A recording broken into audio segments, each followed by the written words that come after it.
I'm Kirtana and I'm pursuing second BS Special English. Sir, మీది arrange marriage అని మాకు తెలుసు.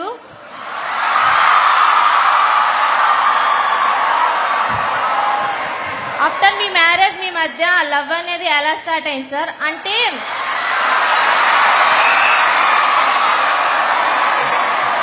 చెప్పమ్మా. అంటే అరేంజ్ మ్యారేజ్ అయిన కపుల్స్ మధ్య అంత బాగుండదని బయట అపోహ సార్. చాలా పర్సనల్ క్వశ్చన్ అడిగావు చెల్లి.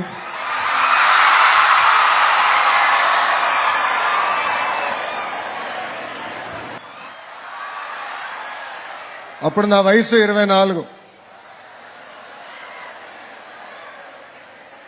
మాది అరేంజ్డ్ మ్యారేజ్. కానీ what is very important in marriage is understanding. Understanding ఎలా అంటే మనకున్న పర్సనల్ ఇంట్లో పనులు కానివ్వండి, లేదంటే కెరియర్లో మనం ఏమైనా సాధించాలనుకున్నప్పుడు ఇద్దరి మధ్యలో ఒక అండర్స్టాండింగ్తో వెళ్ళాలి. ఇప్పుడు నాకు పెళ్ళై 19 సంవత్సరాలు అయింది. 19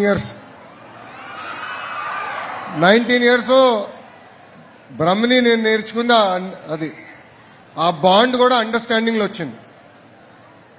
సో మేము ఏంటంటే అమెరికాలో మాకు పెళ్ళైన తర్వాత అమెరికాకి వెళ్ళాం. లాండ్రీ పనులు ఉంటాయి, అంటే బట్టలు ఉతికే పనులు ఇద్దరం కలిసి చేసేవాళ్ళం. ఒకసారి ఆమె చేసేది, రెండోసారి నేను చేశాను. అట్లా ప్రతిదీ లైఫ్లో అనేది గివ్ అండ్ టేక్ ఉండాలి. అండర్స్టాండింగ్ అనేది చాలా చాలా అవసరం.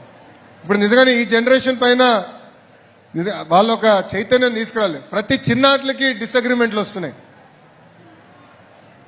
ప్రతి చిన్నాట్లకి అది కష్టం అంటున్నారు. Life is all about an understanding. మన తల్లిదండ్రులు చూసి నేర్చుకోవాలి, మన అవ్వతాతలు చూసి నేర్చుకోవాలి. That is greater bond, greater understanding. That is the strength of an Indian family. ఈరోజు భారతదేశంలో ప్రపంచంలోనే అతి తక్కువ డివోర్స్ రేట్స్ ఉన్నాయంటే దానికి కారణం మన ఇండియన్ ఫ్యామిలీ సిస్టమ్. ఆ ఫ్యామిలీ సిస్టంలో అండర్స్టాండింగ్తో, సో ఆ ఇండియన్ ఫ్యామిలీ సిస్టమ్ అనేది, ఆ బాండింగ్ అనేది తరతరాలుగా మనకు వస్తుంది. టెక్నాలజీ మారచ్చు, ఆర్థికంగా మనందరం పైకి రావచ్చు, కానీ ఆ ఇండియన్ ఫ్యామిలీ సిస్టమ్, ఆ బాండ్ ఏదైతే ఉందో అది మనం మర్చిపోకూడదు చెల్లి. సో యాజ్ యూ గో, జీవితంలో బాగా చదువుకోవాలి, మంచి ఉద్యోగాలతో పాటు ఇక్కడున్న చాలా మంది కూడా కంపెనీలు స్టార్ట్ చేయాలి. 10,000 మందికి ఉద్యోగాలు కల్పించే స్థాయికి మీరు రావాలి. బట్ ఇవన్నీ చేయాలంటే ఈరోజు నేను ఇట్లా రోడ్ల మీద తిరగలుగుతున్నానంటే ఇంట్లో బ్రహ్మని అర్థం చేసుకోగలుగుతుంది కనుక నేను రోడ్ల మీద తిరుగుతున్నా.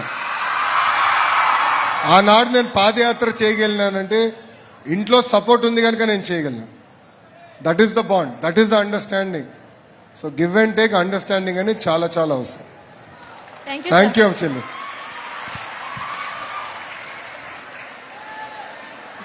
Next question. Indaka asking whether the questions are only posed towards girls only. So let's give that opportunity to boys now. Okay, please. Good morning, sir. Good morning. My name is Palangi Kishore. I am studying second BA Special English. My question is, sir, మీరు 20 లక్షల ఉద్యోగాలు కల్పిస్తామన్నారు కదా, మీ ప్రయత్నం మేము చూస్తున్నాం. అయితే DSC notifications ప్రతి సంవత్సరం విడుదల చేస్తానన్నారు. మొన్ననే కానిస్టేబుల్ అభ్యర్థులకు అపాయింట్మెంట్ లెటర్స్ ఇచ్చారు. అలాగే గ్రూప్ నోటిఫికేషన్స్ ఎప్పుడు విడుదల చేస్తారు సార్? కోర్టు కేసులు ఎలా ఎదుర్కొంటున్నారు? జాబ్ క్యాలెండర్ను ఎప్పుడు విడుదల చేస్తారు sir? No, very good questions. చిన్న పేరేంటమ్మా? Kishore. Kishore sir. Kishore, thank you. ఇక్కడున్న గోల వల్ల నాకేం పట్ల ఈ స్పీకర్లు సరిపోవట్లేదు మీ జోష్కి.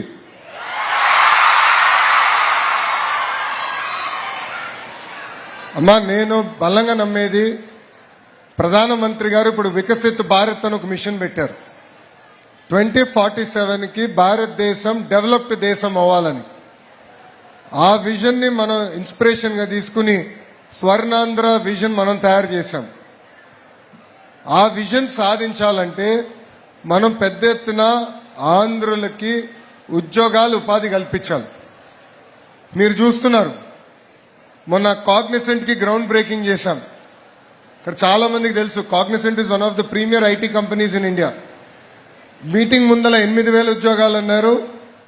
మీటింగ్ అప్పుడు బాబు గారు నేను ఇద్దరం కూర్చొని వాళ్ళకి నచ్చ చెప్పి 25,000 మంది తెలుగు వాళ్ళకి ఉద్యోగాలు ఇచ్చే విధంగా వాళ్ళ చేత సభ సాక్షిగా కమిట్ చేయించాం. టీసీఎస్ రైట్, ఇప్పుడు గూగుల్ వస్తుంది, they doing a data centre. నిన్న కూడా రివ్యూ చేశారు, Reliance is doing a data centre. ఇట్లా ఒక్కొక్క రంగంలో ఒక్కొక్కరిని తీసుకొస్తున్నాం. ఇక్కడ చాలా మంది ఎలక్ట్రికల్ ఇంజనీర్స్ ఉన్నారా? ఇక్కడ మనం అందరం కూడా ఎలక్ట్రానిక్స్ కానివ్వండి, బయోకెమిస్ట్రీ కానివ్వండి, ఆ సెక్టర్స్ లో కూడా పెద్ద ఎత్తున పెట్టుబడులు మేము తీసుకొస్తున్నాం. ఫోకస్ ఏంటంటే గౌరవ ముఖ్యమంత్రి గారు కూడా క్లియర్గా ఏం చెప్పారంటే మాకు 5 సంవత్సరాలు 20 లక్షల ఉద్యోగాలు కల్పించాలి. ఇది 2 రంగాలు, ఒకటి ప్రైవేట్, ఒకటి ప్రభుత్వం. ప్రైవేట్ది మీకు చెప్పా. ప్రభుత్వం మీరు అన్నట్టు 150 రోజుల్లో మేము డిఎస్సి ఇచ్చి from DSC to job offer letter 150 days మేము పూర్తి చేశాం. 150 కేసులు వేసినా మేము పూర్తి చేశాం. దానికి కారణం ఏంటంటే డిఎస్సి నోటిఫికేషన్ అనేది పకడ్బందీగా చేశాం. మీరు అన్నట్టు నిన్నగాక మొన్న కానిస్టేబుల్స్ కూడా మనం ఆఫర్ లెటర్ వాళ్ళకి ఇచ్చేసాం. అదేవిధంగా వచ్చే సంవత్సరం అంటే జనవరి నెలలో తప్పనిసరిగా జాబ్ క్యాలెండర్ కూడా విడుదల చేసే బాధ్యత